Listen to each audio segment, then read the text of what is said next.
Hello viewers, this is Bhavana Bhatia and I welcome you all to 19 Influencers to Talk on COVID-19 series in association with TechXP. Today we have with us somebody who's a renowned brand strategist, startup mentor and a social media advisor. In a career spanning over 20 plus years, I bring to you a notable keynote speaker who has played multiple roles of branding, marketing, international operation, official spokesperson and director branding, ICFAI Group, none other than Sudhakar Rao. So Sudhakar, firstly, a very warm welcome and thank you for joining us. Thank you, Bhavana, for inviting me for your series now, and I'm very, very happy to be on your show.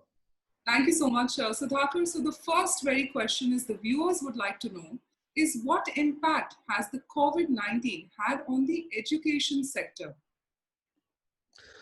COVID-19 has brought in lockdown, and lockdown has got an impact on education sector. Sure. In the sense that the schools have been closed and the colleges have been closed, institutions, coaching centers, anything to do with education has been closed. In the sense, physically sitting together in a classroom and learning together has been suspended for a while. That is the impact which is direct for all of us to see right after this COVID-19 outbreak has taken place. In education sector, generally it is said that it is resilient to any crisis, but the impact is something which we cannot deny. The classes have gone, academic schedules have actually gone awry, and some of the students who are planning to write entrance examinations for next set of career options, they are all stranded now. So a whole set of inflections across the stream, Sure. from school ed, from higher secondary education to professional education, research, all formats have been disrupted, at least for the time being, in education sector. So my answer is yes, we are impacted. Sure. So Sudhakar, your expertise lies a lot into design thinking. Now, how do you feel design thinking can be incorporated in the current scenario? Could you throw some light on that? Design thinking is basically a problem solving tool Sure. with use of technology or without use of technology. Now, what does design thinking do? Design thinking identifies the problems, studies the problems thoroughly. After having studied the problem, you will have to go and develop a small prototype after discussing with those people who are involved in the probable solution, which means those guys who are currently engaged in dealing with the problem will actually give you the solution if you follow some techniques. And that's what design thinking enables you. So you discuss with them, you develop a small prototype, make it acceptable, and then you build it in scale. And then that is a solution where you'll have right from day zero the involvement and engagement of the user group. So that's in short is design thinking. Now, in a situation like this, whether there's a situation like this or not, we expect that people should use design thinking to solve problems. More so now, in a situation like this, I think we can't have too much of luxuries, neither time nor money nor energy. In a scenario like this, problem solving is going to be very, very important. And those who are able to solve problems will be most sought after, either in your career or in actually setting up new careers, or in terms of solving problems that the humanity is facing. Anything will be looked at by this application in a major way. My suggestion, therefore, is for the students or for managers and practicing engineers or anyone in that sense, to look at design thinking as a major learning, understand the processes, and then keep solving problems, to highlight yourself and uphold yourself as a person who, as a problem solver, rather than as a person who is just an employee. Sure. So, Sudhakar, a great answer right there. Wanted to know from the viewers that what challenges does the education industry, as you've been talking about in your previous answer, is facing, and every challenge leads to an innovation. So, what do you feel are the innovations also done at this time to tackle this current situation? As soon as the lockdown has been announced, some of the people who have been agile have brought in a few changes to their format. That totally cannot be called innovation. We will look at innovation in a little while from now. But the kind of impact that we have been having uh, threw up a challenges like one in terms of the learning teaching efficiencies. Now the student is at home and the teacher is teaching from wherever they are, say even they are teaching from home. Sure. Now, is the learning going to be very efficient? Is the learning going to be very effective? What are our learning goals? The whole paradigm has been impacted, and therefore, the erstwhile systems and erstwhile goals and objectives will have to be redone in slightly different way. In the sense that Sure. you will not have to take the entire lesson through, whether it is school ed or higher ed. You can't make people sit down and teach them, even in normal situations. Even after 1 year, when they come back to your classroom, you can't do that. When you learn during crisis, you will have to apply that even in peacetime, which means the teachers will have to be oriented towards how do they handle these learning teaching sessions to be more effective and more efficient, and how do they allow these students to always source from open source content that's available and add value to the content while the teacher is actually in front of you, which means the fixed format of a particular lesson being taught in the class will not happen again. That particular lesson or that particular topic and concept will be added a lot of value to, and will also be engaged with quite well by invoking the open source content that's available by the students, and the teachers will have to learn to allow them to do it, which means no longer the classroom will be commanded by single focus of teacher talking from one particular side and all the students looking at that particular side. Now that is completely disrupted now.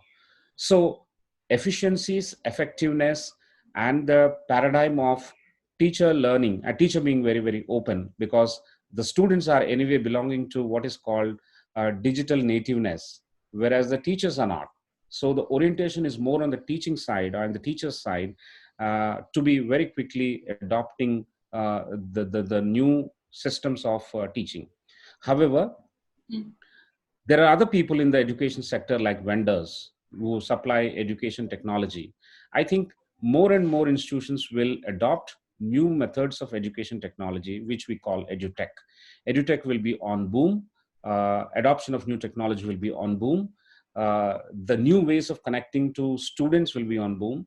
The record and the proof of showing what you have delivered to the student will be at premium. Therefore, the new ERPs and the new softwares that can capture student development and the delta of the transformation that you have been able to provide will always be captured.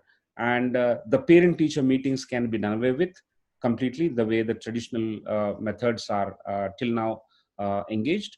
I think we will have parent teacher meetings online. Parent teacher meetings will be supported by data, and all the data will be captured into your learning systems. Either you have an existing ERP or you develop your own LMS, but you will have to capture everything and try to create your own differentiation. Now the fight is for online reputation management on one hand, and on the other hand, to build academic differentiation by yourself. Now, Sure. when you have to do academic differentiation on yourself, you will have to train your teachers very quickly to adopt new technologies and new methods of connecting to students. Students, I'm telling you again, are well connected and they can accept this new method, whereas the teachers will have to, in my view, catch up very, very quickly. When we do this, I think we would have created the differentiation and more of your digital footprints, more of role models on digital. The school leaders and the college leaders and the university captains, all of them will have to create their thought leadership presence very much online, which hitherto was quite okay when you had the luxury of meeting everyone in your own sweet time in the offline mode. Sure. That's a very interesting take right there, Sudhakar, with how the education industry is going to be evolving, and which now leads me to my final question: is that what lies in the road ahead, 6 to 12 months down the line, for the education industry, and also what would be the advice you would like to give to the education leaders currently in the country? Well, there are a few things that I would like to suggest very crisply. Number Sure. one, in the first 3 months, people will do catch up. Some of them will get used to the new phenomenon, and then in a jiffy, the 3 months will pass away. till anything great is happening. Now, after 3 months, there is a second set of 3 months. That is your question says 6 months, right? So the B part of the first 6 months, that is the after the initial 3 months, is going to be involved in capacity building in your online properties. Everybody will ramp up. There's no other option. That's my prognosis.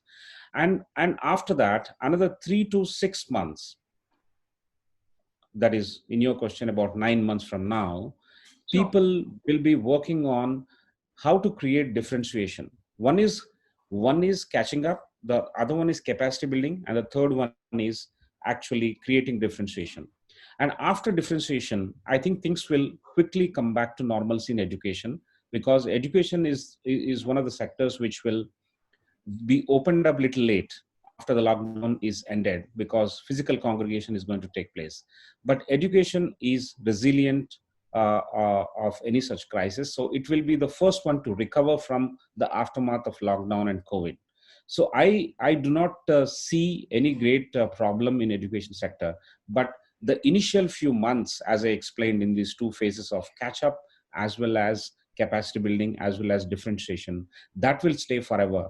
Those who have tasted online, those who have tasted new paradigms, will never go back, and the competition will stay there.